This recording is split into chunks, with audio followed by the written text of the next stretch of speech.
I heard 1,000 stories of what they think you're like, but I heard the tender whisper of love in the dead of night, and you tell me that you're pleased and that I'm never alone. You're a good, good father. It's who you are. It's who you are. It's who you are, and I'm loved by you. It's who I am. It's who I am. It's who I am. I see many searching for answers far and wide, but I know we're all searching for answers. Only you provide, 'cause you know just what we need before we say a word. You're a good, good father. It's who you are. It's who you are. It's who you are, and I'm loved by you. It's who I am. It's who I am. It's who I am. You're a good, good father. It's who you are. It's who you are. It's who you are, and I'm loved by you. It's who I am. It's who I am. It's who I am. You are perfect in all of your ways. You are perfect in all of your ways. You are perfect in all of your ways. True us. Yes, you are perfect in all of your ways. So perfect in all of your ways. You are perfect in all of your ways to us.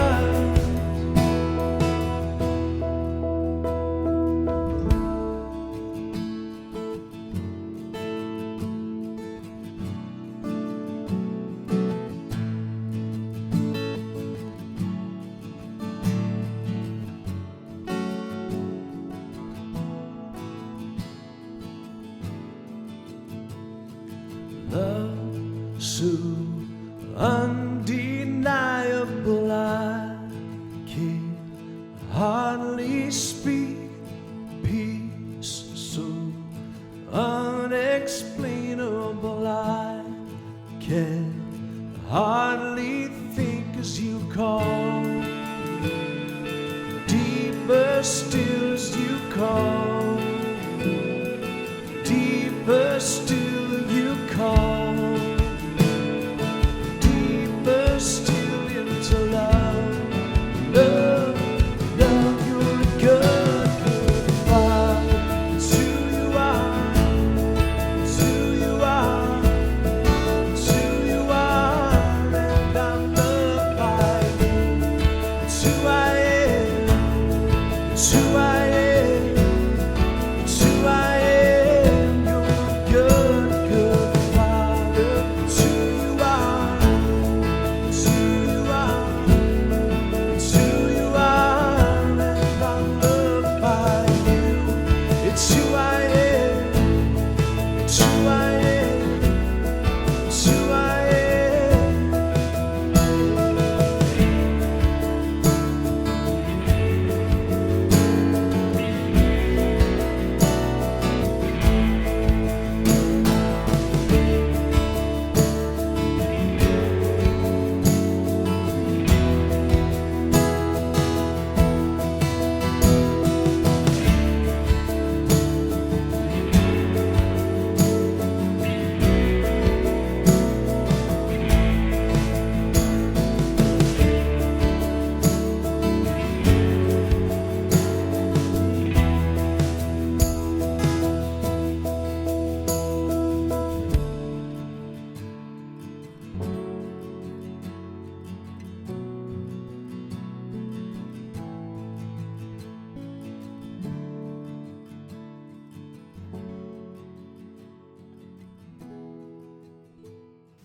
Hi, my name is Lindsay Smallwood, and I'm so glad to be joining you this week as we continue our summer sermon series. As some of you might know, I'm a middle school teacher, which means that since it's June, I'm on summer break. And that means I've had a lot more time for fun things like being outside, going to the pool, and also watching junk TV. And one of those shows that my husband and I really enjoyed last month is a show called Jury Duty. Now, the show is filmed mockumentary style, sort of like The Office or Parks and Recreation, but with a twist. 11 of the jurors and all of the judges and attorneys and clients are actors paid to be there and given like rough scripts from which they improvise. But one juror is not an actor. He's just a guy named Ronald. And he thinks that he's a small part of a documentary that's being made about jury duty and the trial system. The magic of the show comes in watching how Ronald, who's this average guy, he's not a hero, he doesn't think he's the main character. And we see how he holds up against the chaos and the forced awkwardness and the induced hilarity that the actors are trying to spin all around him. Our sermon series this morning is a taste of that same idea. We're looking at big events and important stories in the Bible this summer, but instead of retelling the more familiar pieces or focusing on the well-known heroes of the Bible, we're zooming in on the minor players, the people whose stories may or may not be as familiar to us. These are people who definitely didn't think that they were main characters. They're mothers and brothers, midwives and slaves, shepherds and refugees. This spring, as a church, we talked a lot about being the family of God. And as we come together over the next few weeks to think about some of these stories, I hope that it will feel like being drawn into a family story. I don't know if you've ever had the experience where after a holiday meal, maybe one of the uncles teases your grandmother about some event in the past, and then grandma raises her finger and says, "No, that's not how it was," and begins to tell her own version of the story. And everybody around the table sort of leans in to learn a bit more about their beloved ones. And you, gathered here, are God's beloved family.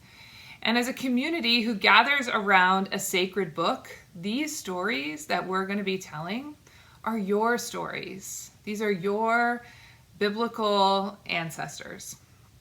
And so join me this morning as we begin by turning in the book of Exodus, starting in chapter 1. Now Joseph and his brothers and all that generation died, but the Israelites were exceedingly fruitful. They multiplied greatly and increased in numbers and became so numerous that the land was filled with them. Then a new king, to whom Joseph meant nothing, came to power in Egypt. "Look," he said to his people, "the Israelites have become far too numerous for us. Come, we must deal shrewdly with them, or they will become even more numerous. And if war breaks out, we will join our enemies, fight against us, and leave the country." So they put slave masters over them to oppress them with forced labor, and they built Pithom and Ramses as store cities for Pharaoh. But the more they were oppressed, the more they multiplied and spread, so that the Egyptians came to dread the Israelites and worked them ruthlessly. They made their lives bitter with harsh labor in brick and mortar and with all kinds of work in the fields. In all their harsh labor, the Egyptians worked them ruthlessly. The king of Egypt said to the Hebrew midwives, whose names were Shiphrah and Puah, "When you are helping the Hebrew women during childbirth on the delivery stool, if you see that the baby's a boy, kill him. But if it's a girl, let her live." The midwives, however, feared God and did not do what the king of Egypt had told them to do. They let the boys live. Then the king of Egypt summoned the midwives and asked them, "Why have you done this? Why have you let the boys live?" And the midwives answered Pharaoh, "Hebrew women aren't like Egyptian women. They're vigorous. They give birth before the midwives arrive." So God was kind to the midwives, and the people increased and became even more numerous. And because the midwives feared God, he gave them families of their own. Then Pharaoh gave this order to the people: "Every Hebrew boy that is born you must throw into the Nile, but let every girl live."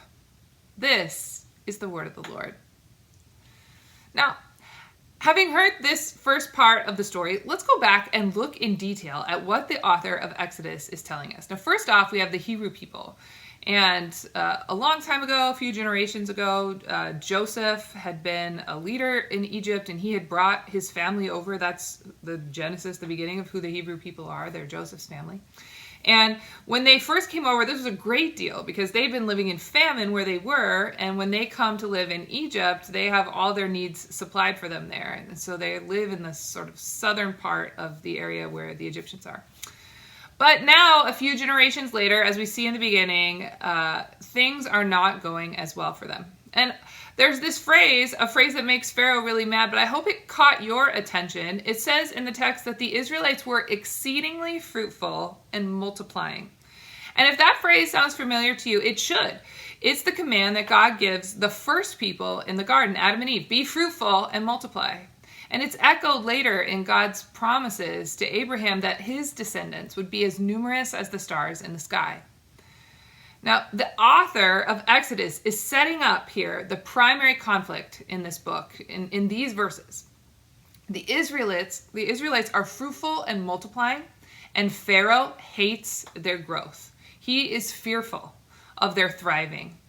In fact, he goes so far as to rally public support for his hatred by making it a national security issue. What if war breaks out? We've got all these foreigners at the southern border. But the more that Pharaoh tries to stop their growth, the more fruitful they are. So Pharaoh makes them his slaves. And even that doesn't work. So he comes up with another plan, and he calls Shiphrah and Puah the midwives for the Hebrews. Now, the author does something really interesting here. Pharaoh, it's not a name. It's like a title, the way we would use maybe king or president. Literally, it means great house, referring to the great house of the empire. And this particular Pharaoh is never named, right? In the text, he's only Pharaoh, a figurehead for the evil that's oppressing God's chosen people. But the women, Shiphrah and Puah, are called by name. And here is that jury duty moment where the lens of Scripture finds itself focused not on the head of the empire or the big drama of the day, but on two women who will quietly defy it. When Pharaoh tasks them with helping to kill newborn babies, Shiphrah and Puah refuse. In fact, they fully ignore their instructions, even lying to Pharaoh in order to confuse his plan. They tell him that the Hebrew babies just come too quickly. But the text tells us that that's not the case. That in truth, the midwives let the boys live because they feared the Lord. They did what was right. And there are times in life when a special kind of courage is called for, to ignore laws that bring harm in order to live according to God's law of love. In our national history as a country, there are many examples of times when people have had to stand up to unjust laws. My 7th graders and I read the book Hidden Figures this year. It's a biography about African American women who were mathematicians and scientists, and they lived and worked during the struggle for civil rights in the 1950s and 60s. And the author weaves their stories of overcoming workplace discrimination and all these barriers that were set up for their success with the larger story of segregation and discrimination that was happening across the country at that time. It featured the women that are featured there. They didn't take no for an answer, and they pressed through many intense difficulties in order to use their gifts for the common good. Standing up to empire can look like feeding the homeless after your city outlaws it. In fact, in some places today, even in California, local laws have been passed prohibiting generosity to the unhoused, and those who wish to follow the command of Jesus to do unto others as we would have them do unto us have had to risk fines and even arrest to help those who desperately need it. Kelly Nikondeha, in her book Defiant: What the Women of Exodus Teach Us About Freedom, says it this way: In this seminal incident in Exodus with the Hebrew midwives, we see that fearing God can look like lying to the powers that sponsor death. Fearing God requires acute discernment, mastery of wits, and some subversive strength. It is possessing the nerve to stand up to the pharaohs of our day and their policies that promote death. Their refusal to offer sanctuary to refugees fleeing conflict zones. Their attempt to withhold health care from those who need it. Their expansion of private prisons that feed on men of color at high rates and rob them of years with their family and community. Shiphrah and Puah say no to the death-dealing empire in which they live. And Scripture tells us that because they feared God and did what was right, God gave them families of their own. Frustrated, Pharaoh then enlists the entire society in his genocidal plan. If the midwives won't do it, all Egyptians then are told to drown the Hebrew baby boys in the Nile. And it is just as that edict goes out that a particular baby boy is born. The story continues in Exodus 2. Now a man of the tribe of Levi married a Levite woman, and she became pregnant and gave birth to a son. And when she saw that he was a fine child, she hid him for 3 months. But when she could hide him no longer, she got a papyrus basket for him and coated it with tar and pitch.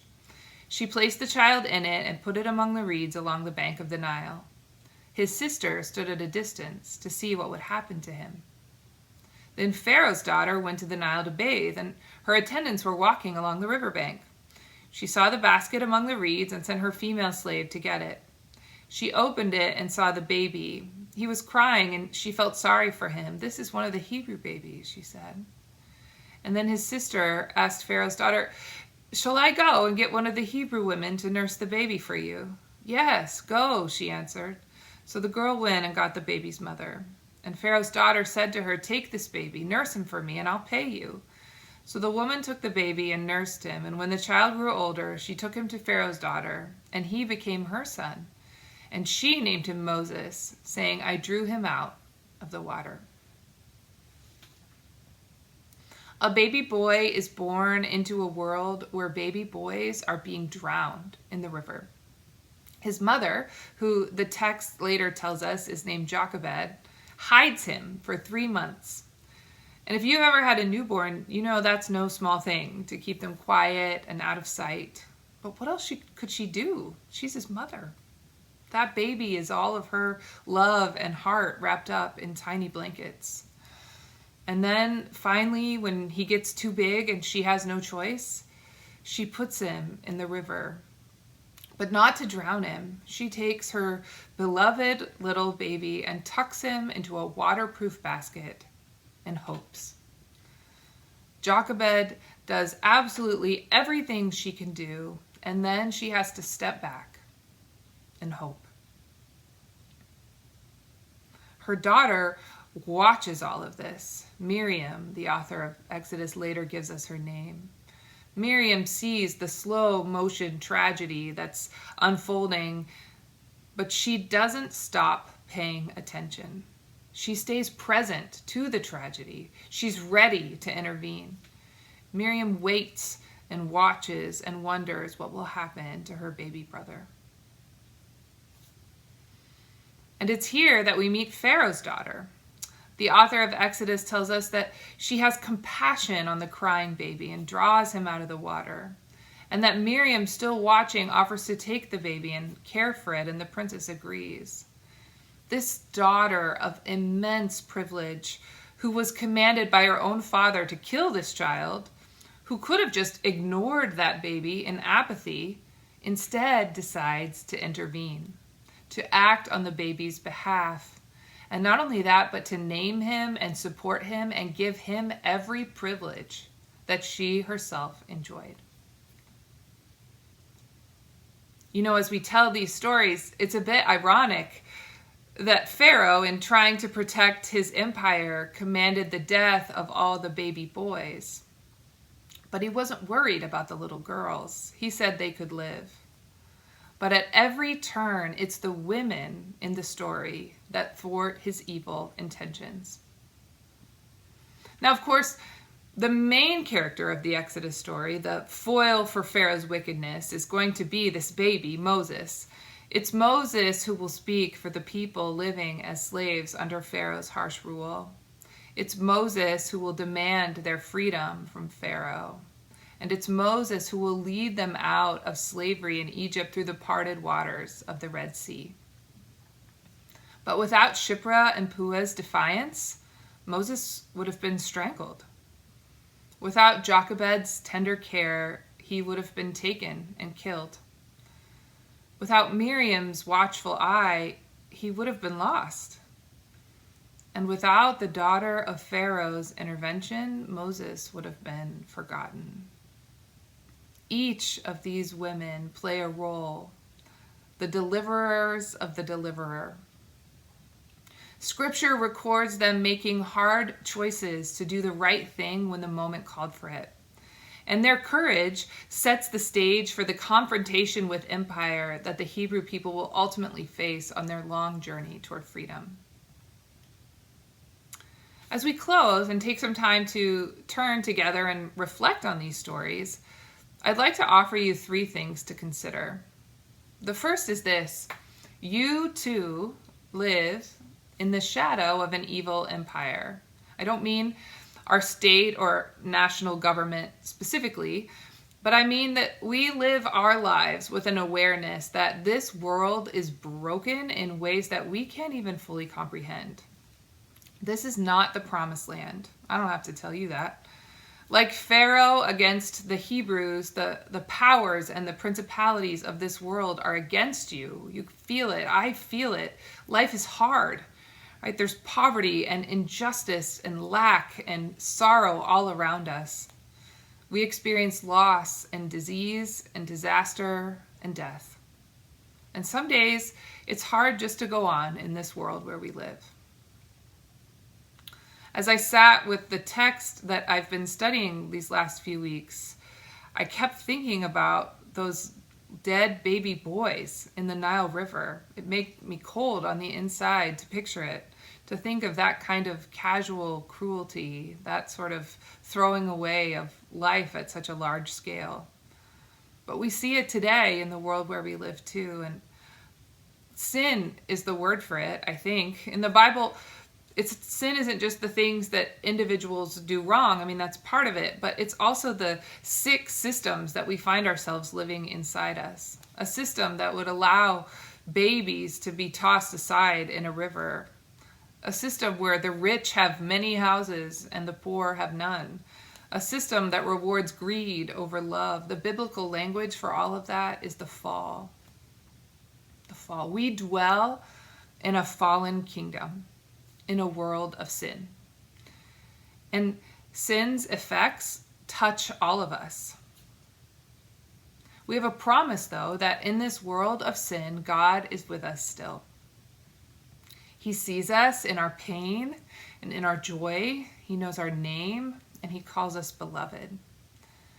And here, in the falling apart world, we can still hear the song of our true kingdom.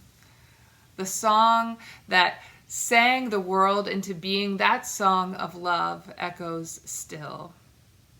And despite all of the falling apartness that we see, there are also signs that love is breaking through, glimpses of beauty and truth and justice.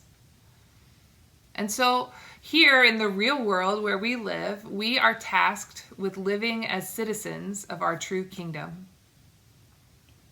The women in this story remind us that we have to keep our hearts in tune with the song of love. We can disregard the death-dealing ways of the empire we find ourselves in to follow the way of love. For Shiphrah and Puah, that looked like the courage to say no to the powers that be. For Jochebed, it was the courage to hope in the face of despair. For Miriam, it was the courage to speak up for the vulnerable. And for Pharaoh's daughter, it was the courage to use her power for good.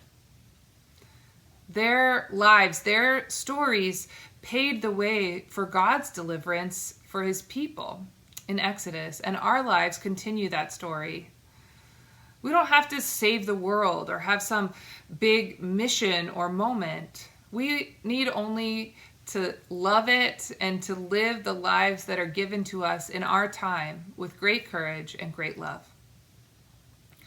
Poet and author Wendell Berry says it this way: no matter how much you might love the world as a whole, you can only live fully in it by living responsibly in some small part of it. Be a faithful minister of God's love in your small part of the world. Create beauty. Work for justice. Pursue truth.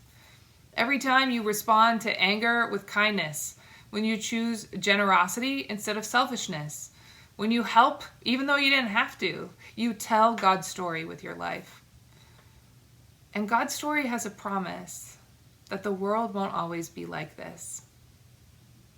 The gospel promises that deliverance is on the way. The good news of the gospel is this, that in the world of sin, God extends himself to us in Jesus. The love that sang the world into being entered into this world to show us what love really is.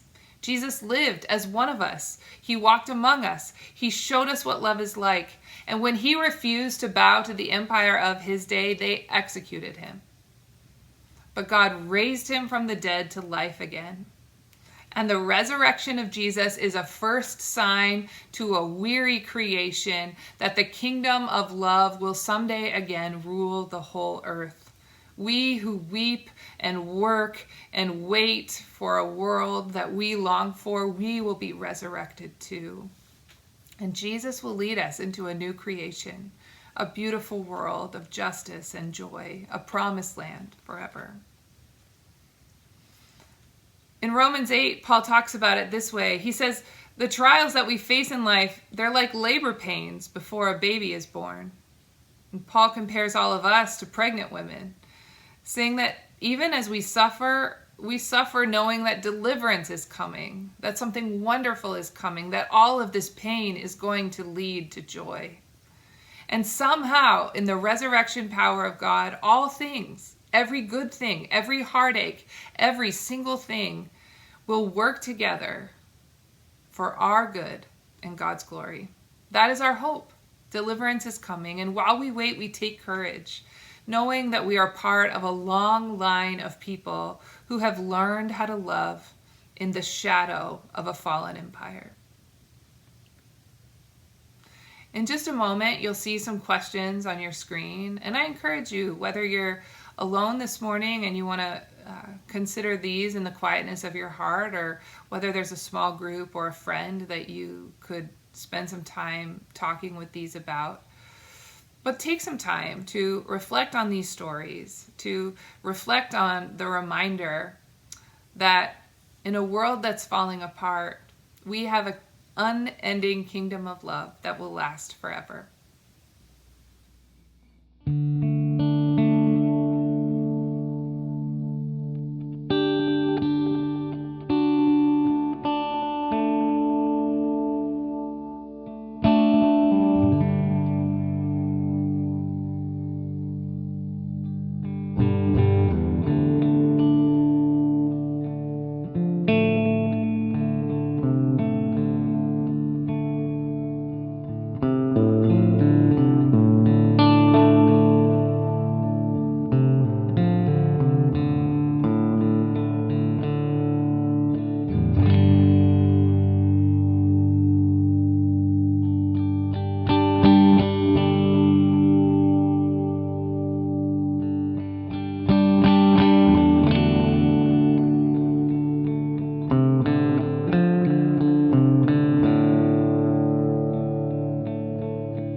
fear thou not.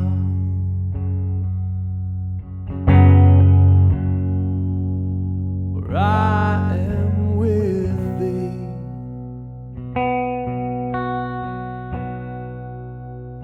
Be not dismayed.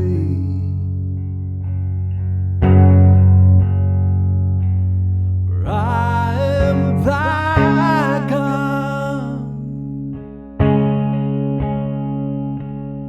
I will strengthen thee. Yea, I will help thee.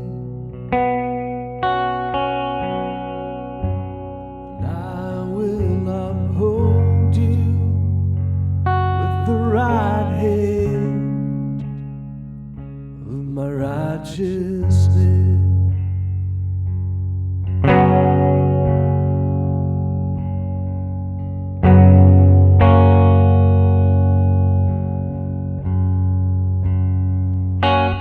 Fear thou not.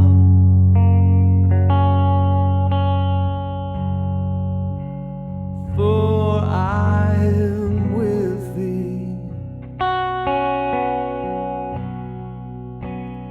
Be not dismayed.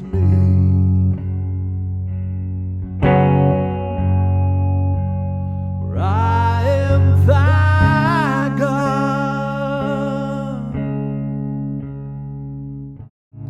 I will strengthen thee.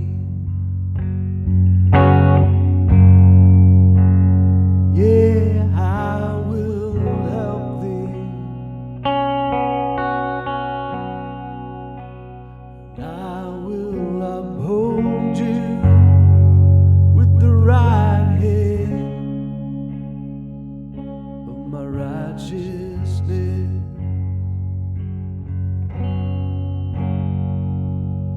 Fear thou not.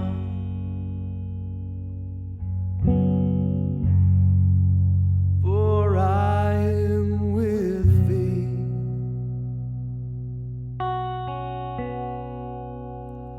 Be not dismayed.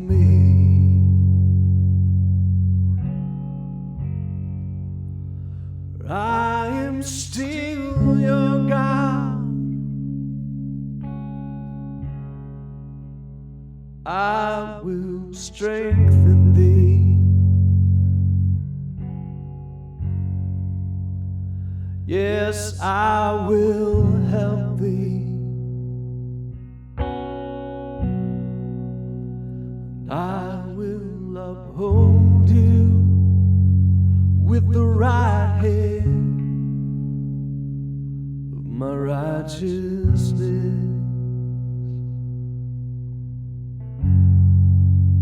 Yes, I will uphold you with the right hand of my righteousness.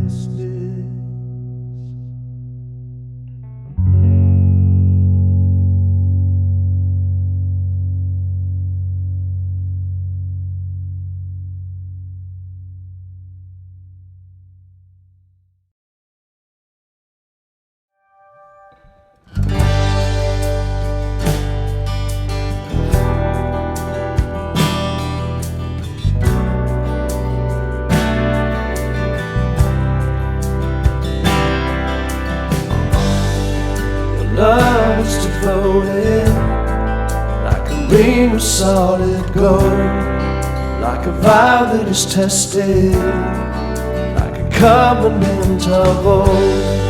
Your love is enduring through the winter rains, beyond the horizon, mercy for today. Faithful you have been, faithful you will be.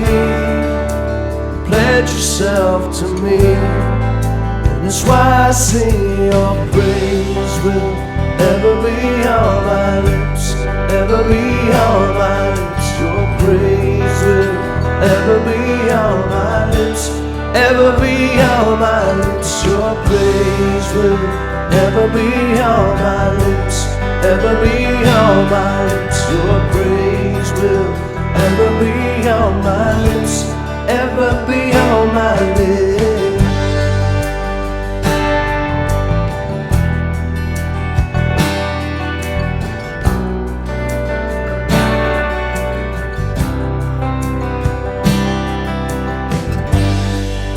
Father, your word, your kindness makes us whole. You shoulder our weakness, and your strength becomes our own. You're making me like you, clothing me in white, bringing beauty from ashes. You will have your bride, free of all her guilt, rid of all her shame, and known by her true name. And it's why I sing your praise will ever be on my lips, ever be on my lips. Your praise will ever be on my lips, ever be on my lips. Your praise will ever be on my lips, ever be on my lips. Your praise will ever be on my lips, ever be on my lips. You will be praised, you will be praised. Angels and saints we sing, worthy are you, Lord. You will be praised, you will be praised. Angels and saints we sing, worthy are you, Lord.